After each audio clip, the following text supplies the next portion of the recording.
अस्सलाम वालेकुम dear student. Practical coaching से मैं आप लोग खिदमत में हाजिर हूँ। इससे पहले लेक्चर यानी लेक्चर नंबर 14 में हमने डिस्कस किया था आयंस और साथ ही आयंस के जो टाइप्स है उनको हमने डिस्कस किया था, पॉजिटिव आयन, नेगेटिव आयन या कैटायन या एनायन। लेक्चर नंबर 14 में हमने उसको डिस्कस किया था। आज का जो लेक्चर है लेक्चर नंबर 15, इसमें हमने डिस्कस करना है मॉलिक्यूलर आयन और साथ ही कैट आयोनिक मॉलिक्यूलर आयन और साथ ही एन आयोनिक मॉलिक्यूलर आयन। और यहां से जो रीजनिंग क्वेश्चन आते हैं, why cationic molecular ion is most abundant than anionic molecular ion. इसका मतलब यह है कि कैट आयोनिक मॉलिक्यूलर आयन ज्यादा यानी मोस्ट अबंडेंट का मतलब यह है कि ज्यादा कसरत में पाया जाता है कैट आयोनिक मॉलिक्यूलर आयन, और एन आयोनिक मॉलिक्यूलर जो आयन है वो कसरत में नहीं पाया जाता है। इसका क्या रीजन है, वो रीजन भी हमने यहां पे डिस्कस करना है। स्टार्ट करते हैं। सबसे पहले इसका डिफिनेशन, मॉलिक्यूलर आयंस। डिफिनेशन क्या है? व्हेन अ मॉलिक्यूल लूज या गेन ऑफ इलेक्ट्रॉन, जब मॉलिक्यूल, अब अगर आप कहें कि सर हमें तो मॉलिक्यूल के बारे में पता नहीं है, मॉलिक्यूल क्या होते हैं? मॉलिक्यूल का मतलब यह है कि कॉम्बिनेशन ऑफ एटम, एटम का जो कॉम्बिनेशन है उसको क्या कहते हैं? मॉलिक्यूल। फॉर एग्जांपल, ये जो मेरे पास मार्कर है, आपने इसको सपोज करना है ये एक एटम है, ये दूसरा एटम है और साथ ही ये तीसरा एटम है। अब इन तीनों को मैंने आपस में कंबाइन किया, ये ग्रुप ऑफ एटम हो गया। अब ग्रुप ऑफ एटम को मैं क्या कह सकता हूं? मॉलिक्यूल कह सकता हूं। मॉलिक्यूल उम्मीद है समझ में आया होगा मैंने क्या कहा। ये एटम है, ये दूसरा एटम है और साथ ही तीसरा एटम, तीनों को मैंने कंबाइन किया। कंबाइन करने की वजह से क्या बना? मॉलिक्यूल बना। ठीक है। अब मॉलिक्यूलर आयन क्या है? मॉलिक्यूलर आयन का मतलब यह है कि यह आपके पास मॉलिक्यूल है, इसके ऊपर अगर कोई चार्ज आ गया या इस मॉलिक्यूल ने इलेक्ट्रॉन लूज किया या इस मॉलिक्यूल ने इलेक्ट्रॉन को गेन किया, लूज भी हो सकता है, गेन भी हो सकता है। मॉलिक्यूल अगर इलेक्ट्रॉन को लूज करे या गेन करे, लूज करने से, गेन करने से मॉलिक्यूलर आयन बन जाता है। मैंने क्या कहा? ये आपके पास मॉलिक्यूल है, इस मॉलिक्यूल ने इलेक्ट्रॉन को गेन किया तो ये मॉलिक्यूलर आयन बना। अगर इलेक्ट्रॉन को लूज किया तो फिर भी ये मॉलिक्यूलर आयन बना। ठीक है, ये आपके पास डिफिनेशन है। व्हेन अ मॉलिक्यूल लूजेस या गेन्स ऑफ इलेक्ट्रॉन, जब मॉलिक्यूल इलेक्ट्रॉन को गेन करे या लूज करे, and it form molecular ion, तो वो मॉलिक्यूल नहीं है बल्कि वो मॉलिक्यूलर आयन है। फॉर एग्जांपल, यह आपके पास मैंने सपोज किया ये एम को मैंने नाम दिया मॉलिक्यूल है। इस एम को मैंने सपोज किया कि ये मॉलिक्यूल है, लेकिन इस एम से एक इलेक्ट्रॉन लूज हुआ। लूज होने की वजह से अब ये मॉलिक्यूल नहीं है बल्कि ये मॉलिक्यूलर आयन हुआ। ये क्या बना? इसे ये मॉलिक्यूलर आयन बना। क्यों? क्योंकि इसने इलेक्ट्रॉन लूज किया। अगर गेन भी करे ये फिर भी मॉलिक्यूल नहीं है बल्कि मॉलिक्यूलर आयन है। दूसरा definition, molecule having a charge is called molecular ion. Molecule के ऊपर जब कोई चार्ज आए, पॉजिटिव भी हो सकता है, नेगेटिव भी हो सकता है। मॉलिक्यूल के ऊपर जब कोई चार्ज आए, चार्ज आने की वजह से वो मॉलिक्यूल नहीं है बल्कि वो मॉलिक्यूलर आयन है। ठीक है। अब आपका क्वेश्चन बनता है कि सर ये बनते कैसे हैं? तो यहां पे इसका जो बनना है उसको हमने डिस्कस करना है। Formation of molecular ion. When a gases are bombarded का मतलब यह है कि यहां पे गैसेस को आपने बम्बार्डेड करना है।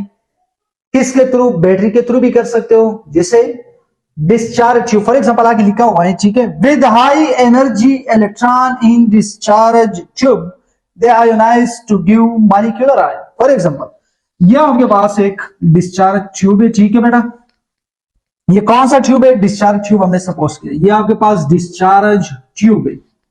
कौन सा ट्यूब है? Discharge tube. चैप्टर नंबर 2 में हमने इसको डिस्कस किया था, डिस्चार्ज ट्यूब के बारे में। ये आपके पास एक प्लेट लगा हुआ है, इलेक्ट्रोड है। अब आप इसको एनोड या कैथोड, ये तो बात की बात है। ठीक है। अब ये आपके पास दूसरा प्लेट है, यहां पे बैटरी का मैंने कनेक्ट किया पॉजिटिव टर्मिनल, तो ये क्या बना? ये एनोड बना। ठीक है, ये टर्मिनल क्या बना? एनोड। और यहां पे बैटरी के साथ मैंने नेगेटिव वायर कनेक्ट किया और ये आपके पास कैथोड बना। ये क्या बना? कैथोड बना। ठीक है, ये आपके पास कैथोड बना। अब इसके अंदर गैस है। क्या है इसके अंदर? गैस है। ये फॉर एग्जांपल गैस है। अब जब बैटरी को मैंने ऑन किया, ऑन करने के बाद यहां पे ये जो इलेक्ट्रॉन है जिसके पास एनर्जी हाई है, ये इलेक्ट्रॉन क्या करते हैं, गैस के जो मॉलिक्यूल है इनके आउटर मोस्ट शेल में से इलेक्ट्रॉन को क्या करते हैं, लूज करते, निकाल देते हैं। क्यों निकाल देते हैं? क्योंकि उनके पास एनर्जी ज्यादा होता है। एनर्जी ज्यादा होने की वजह से जब स्ट्राइक करते हैं, स्ट्राइक करने के बाद एक इलेक्ट्रॉन अपने साथ निकाल देते हैं। निकालने के बाद जब इलेक्ट्रॉन फॉर एग्जांपल निकल गया, निकालने के बाद यहां पे फिर क्या होगा, पॉजिटिव आयन तो बनेगा। क्यों? क्योंकि इलेक्ट्रॉन एक कम हुआ और प्रोटॉन का तादाद बढ़ गया। बढ़ने की वजह से पॉजिटिव आयन बना, पॉजिटिव मॉलिक्यूलर आयन बना। अब आपका क्वेश्चन बनता है कि सर ये फॉर्मेशन ऑफ मॉलिक्यूलर आयन के बारे में ठीक है, आपने बता दिया कि आप डिस्चार्ज ट्यूब ले ले, वहां पे गैस से उसको भर दे, भरने के बाद वहां पे क्या करें, बम्बार्डमेंट करें। एक्स रेज हो सकते हैं, अल्फा रेज हो सकते हैं, बीटा रेज हो सकते हैं, गामा रेज हो सकते हैं, आपका मर्जी है कौन सी रेज से आपने करना है, आपका मर्जी है। लेकिन मैं यहां पे आपको अगर बता दूं कि यहां पे ज्यादातर कैटायनिक मॉलिक्यूलर आयन बनता है, एनायोनिक मॉलिक्यूलर ज्यादा नहीं बनते। इसका रीजन क्या है? क्योंकि मॉलिक्यूल के आउटर मोस्ट शेल में 8 इलेक्ट्रॉन, फॉर एग्जांपल 8 इलेक्ट्रॉन मौजूद है और इलेक्ट्रॉन की कोई जरूरत नहीं है, तो वहां पे मजीद इलेक्ट्रॉन को ऐड करना ये आपके लिए डिफिकल्ट होगा, मगर इलेक्ट्रॉन को वहां से निकालना ये आपके लिए इजी होगा। क्योंकि वहां पहले से 8 इलेक्ट्रॉन, फॉर एग्जांपल उसने ऑक्टेट रूल को फॉलो किया है, ऑक्टेट रूल के ऊपर अमल किया है, 8 इलेक्ट्रॉन कंप्लीट है, इलेक्ट्रॉन लेने देने की कोई जरूरत नहीं है, वहां पे इलेक्ट्रॉन आप ऐड नहीं कर सकते। इसलिए मैंने आपको पहले रीजन बताया कि मोस्ट एबंडेंट जो कसरत में पाया जाता है कौन सा, कैटायोनिक मॉलिक्यूलर आयन। क्यों कसरत में पाया जाता है, वजह क्या है, रीजन क्या है? रीजन ये है क्योंकि कैटायोनिक मॉलिक्यूलर आयन इसलिए कसरत में पाया जाता है क्योंकि इलेक्ट्रॉन को निकालना इजी है और इलेक्ट्रॉन को वहां पे ऐड करना डिफिकल्ट है। क्यों डिफिकल्ट है? क्योंकि उनके आउटर मोस्ट शेल में 8 इलेक्ट्रॉन कंप्लीट है, वो पहले से स्टेबल है, स्टेबल करने की कोई जरूरत नहीं है। इसकी वजह से वो इलेक्ट्रॉन ऐड नहीं हो सकते, बल्कि इलेक्ट्रॉन को आसानी से निकाल सकते हो। ठीक है, ये आपके पास मॉलिक्यूलर आयन का फॉर्मेशन जो है आपने कैसे करना है, ये इसका एक्सप्लेनेशन है।